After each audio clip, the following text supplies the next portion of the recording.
Good morning students. Today I will teach you next topic of 10th class of economics. Chapter name is development. Today's topic is what is per capita income and how it is calculated, and is it true indicator of development कि प्रति व्यक्ति आय क्या है, per capita income क्या है और इसको कैसे कैलकुलेट किया जाता है और ये क्या विकास का सही सूचक है। इसके लिए हम सबसे पहले लेंगे पर कैपिटा इनकम क्या होती है। Per capita income also known as average income. Per capita income को हम एवरेज इनकम का भी नाम देते हैं। सो पर कैपिटा इनकम और average income measures the average income earn per person in a specified year. इसका मतलब यह है कि पर कैपिटा इनकम क्या होती है कि एक स्पेसिफाइड ईयर में पर पर्सन के द्वारा अर्न की गई इनकम को हम पर कैपिटा इनकम कहते हैं। ठीक है, it is calculated by dividing the total income by it's total population. तो कहता है कि पर कैपिटा इनकम को हम कैसे निकालेंगे। कंट्री के अंदर जितनी भी पॉपुलेशन होगी या जिस एरिया के अंदर जितनी भी पॉपुलेशन होगी उस पॉपुलेशन से उस एरिया में जितनी भी इनकम होगी उसको डिवाइड कर देंगे। जैसे मान लिया हम इंडिया में रहते हैं, अगर हम इंडिया की पर कैपिटा इनकम को निकालना है तो जितने भी इंडिविजुअल हैं पर कैंडिडेट है, हर इंडिविजुअल की आय का सम जोड़ा जाएगा और उसको इंडिया की पॉपुलेशन से डिवाइड किया जाएगा। इसलिए अगर हम किसी शहर का प्रति व्यक्ति आय निकालना चाहते हैं, पर कैपिटा इनकम निकालना चाहते हैं, तो उस शहर उस सिटी की टोटल पॉपुलेशन लेंगे प्लस उस शहर के एरिया उस शहर के अंदर जितने भी इंडिविजुअल हैं उनकी इनकम को जोड़ को हम डिवाइड कर देंगे पॉपुलेशन से। इस तरह से हम पर कैपिटा इनकम को निकालते हैं। इसके लिए मैंने दो एग्जांपल लिखे हुए हैं। सपोज कंट्री ए, अब यह ऊपर मैंने दे रखा आपको इसका फॉर्मूला कि पर कैपिटा इनकम को कैसे निकालेंगे। पर कैपिटा इनकम को हम एवरेज इनकम भी कहते हैं। ये इसका फॉर्मूला है total income upon total population. कैसे निकालेंगे average income? Total income upon total population. Suppose मान लीजिए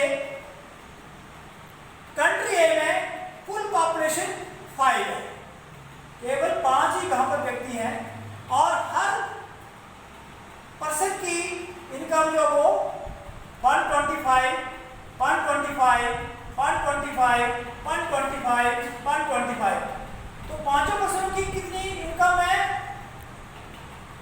125। हर व्यक्ति जो 125 रुपये पर ईयर कमाता है। तो इसका अब हमने एवरेज इनकम निकालनी है, तो एवरेज इनकम कैसे निकालेंगे? इसका जोड़ मतलब 125 प्लस 125 प्लस 125 प्लस 125 प्लस 125 कितना हो गया? 625 अपॉन टोटल पॉपुलेशन कितनी है? 5। तो इसको डिवाइड करेंगे तो आएगा 125। तो ये हो गया हमारी एवरेज। इसे शो होता है कि उस कंट्री ए में जो है वो हर व्यक्ति की जो है वो इनकम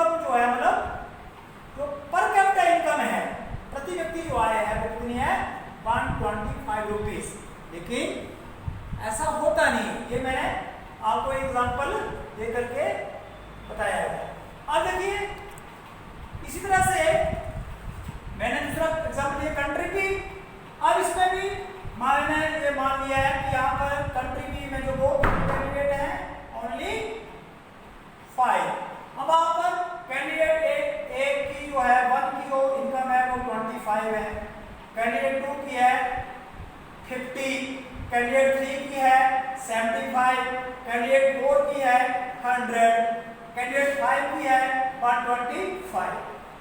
अब इसका सम हो जाता है, अगर हम इनको जोड़ करेंगे तो वो आएगा 375। अब टोटल पॉपुलेशन कितनी है बेटा? 5। कंट्री बी की टोटल पॉपुलेशन कितनी है? 5। अब इसको हम अगर डिवाइड करेंगे तो कितना आ गया? 75। अब देखिए यहाँ पर एवरेज इनकम कितनी होगी? 75।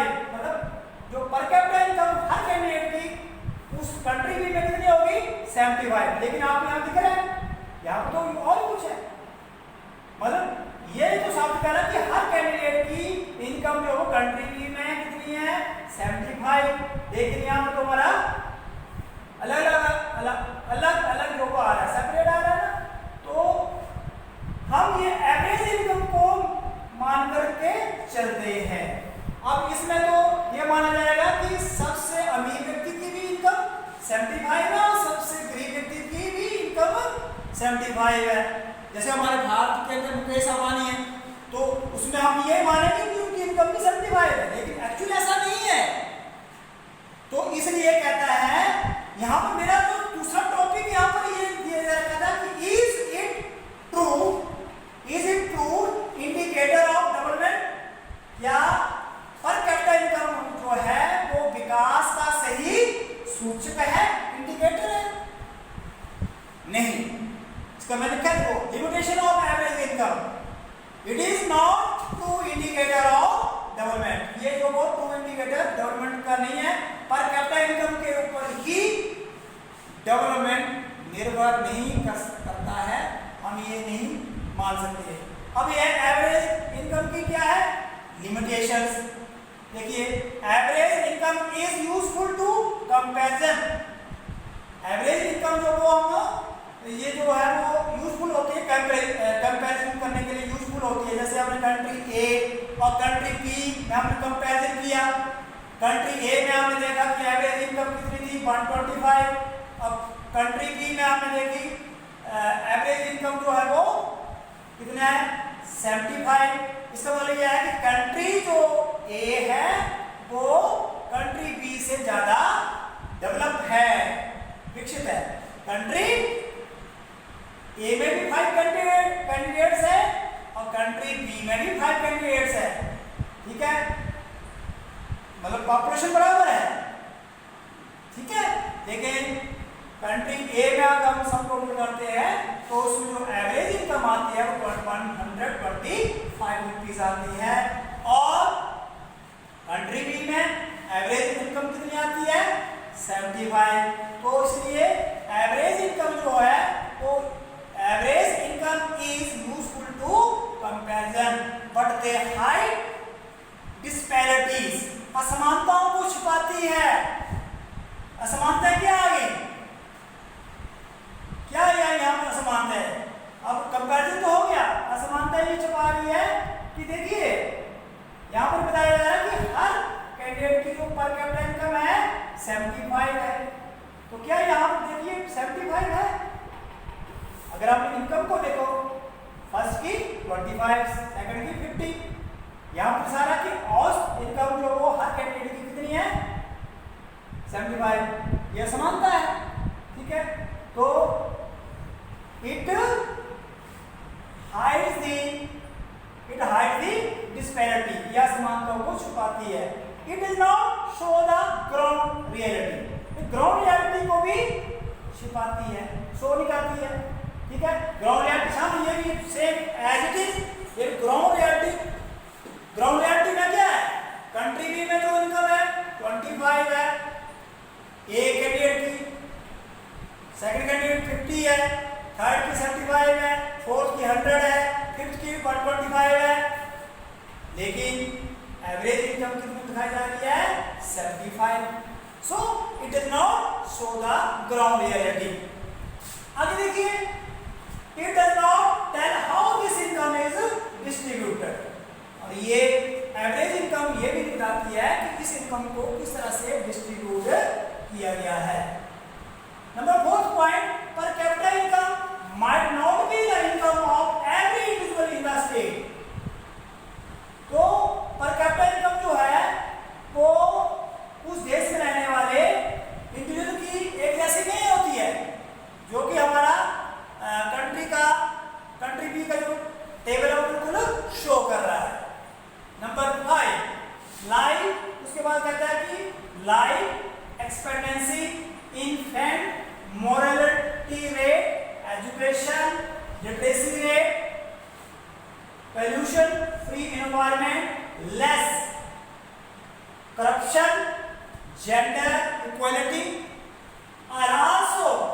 Important and others indicator of development. क्योंकि बेटा लाइफ स्टेज में जो लाइफ एक्सपेक्टेंसी है, लाइफ एक्सपेक्टेंसी का मतलब है कि उस देश में लोगों की जो है वो लाइफ कितनी है। जिस देश में फैसिलिटीज ज़्यादा होंगी, मेडिकल फैसिलिटीज ज़्यादा होगी, तो ऑब्वियसली और जहाँ पर लाइफ स्टैंडर्ड ऑफ लिविंग अच्छा होगा तो ऑब्वियसली वहाँ पर जो वो लाइफ एक्सपेक्टेंसी अच्छी होगी। ठीक है, तो हम ये देखेंगे कि वो देश जो वो ज़्यादा डेवलप है। इनफैक्ट मॉडर्निटी क्या हुआ? इनफैक्ट मॉडर्निटी का मतलब हुआ, एक मतलब हुआ है कि एक साल के अंदर जितने भी न्यू बॉर्न बेबी उत्पन्न होते हैं, न्यू बॉर्न बेबी जो बॉर्न होते हैं, उनमें से एक साल के अंदर ड्यूरिंग द 1 ईयर कितने उनकी डेथ हो जाती है। तो हम उस रेट को कैसे है, तो इसके बाद हम कहेंगे जितने मतलब मान लेते हैं कि 3000 है, 3000 न्यू बॉर्न बेबी जो है वो पैदा होते हैं, तो उसमें से 1000 की डेथ हो जाती है। ठीक है, तो 1000 की डेथ होगी तो टोटल हमारे पास कितने शेष बचेंगे इसमें से 2000। तो इस तरह से हम मॉर्टलिटी रेट को हम निकालते हैं। ठीक है, इसको हम निकालेंगे 1000 से निकालेंगे। ठीक है, ठीक है, तो उसको हम कहेंगे infant mortality rate. Infant mortality rate जो है जितने भी एक साल के अंदर न्यू बॉर्न बेबी उत्पन्न होते हैं उनमें से कितनों की डेथ हो जाती है, उसको हम इन्फेंट मॉर्टलिटी कहते हैं। तो जहां पर इन्फेंट मॉर्टलिटी रेट कम है तो उसका मतलब ये है कि वहां पर विकास ज्यादा है, मतलब जहां पर शिशुओं की मौत नहीं होती है, यानी कि वहां पर जो फैसिलिटी है वो मेडिकल फैसिलिटी अधिक है। इस तरह से एजुकेशन है, जहां पर एजुकेशन ज्यादा है, लिटरेसी रेट ज्यादा है। ठीक है, और पॉपुलेशन फ्री एनवायरनमेंट, अगर पॉपुलेशन ज्यादा है और वहां पर फिर भी एनवायरनमेंट अच्छा है तो क्या कहेंगे, वहां पर डेवलपमेंट अच्छा है।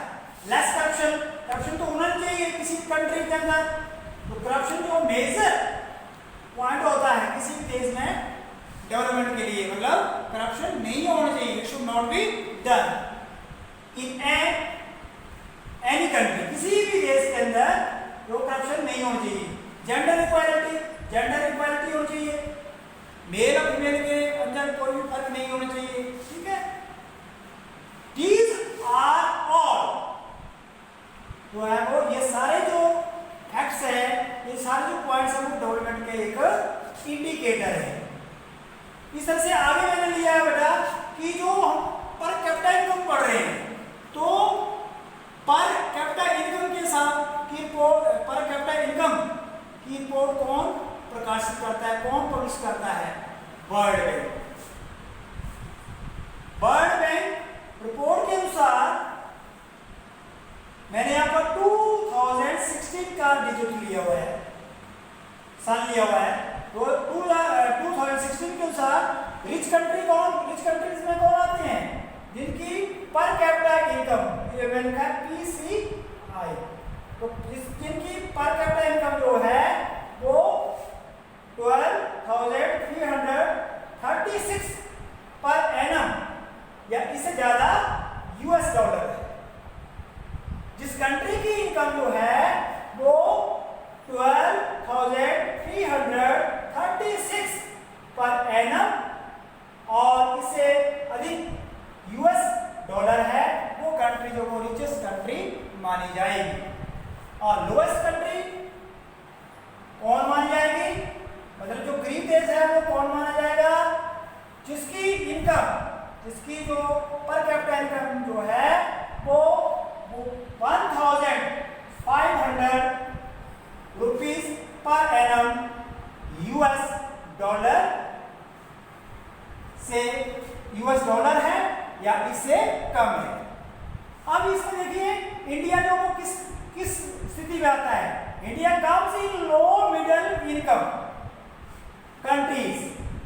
अब अगर हम पर कैपिटा इनकम का हिसाब देखें तो इंडिया जो मिडिल स्टैंडर्ड पर आता है। इंडिया की जो पर कैपिटा इनकम कितनी है? 1840 rupees per annum US dollars. तो लोएस्ट कंट्री कितनी थी? 1500। और रिचेस्ट कंट्री की पर कैपिटा इनकम कितनी होनी चाहिए? 2016 के अनुसार 12,336 पर एनम यूएस डॉलर्स। इसके साथ ही कहने का भाव है कि पर कैपिटा इनकम भी जो है वो किसी देश के विकास में रोल अदा करती है, लेकिन इसके साथ साथ और फैक्टर भी डेवलपमेंट में रोल अदा करते हैं। इसमें एक फैक्टर यह भी है एनडीपी।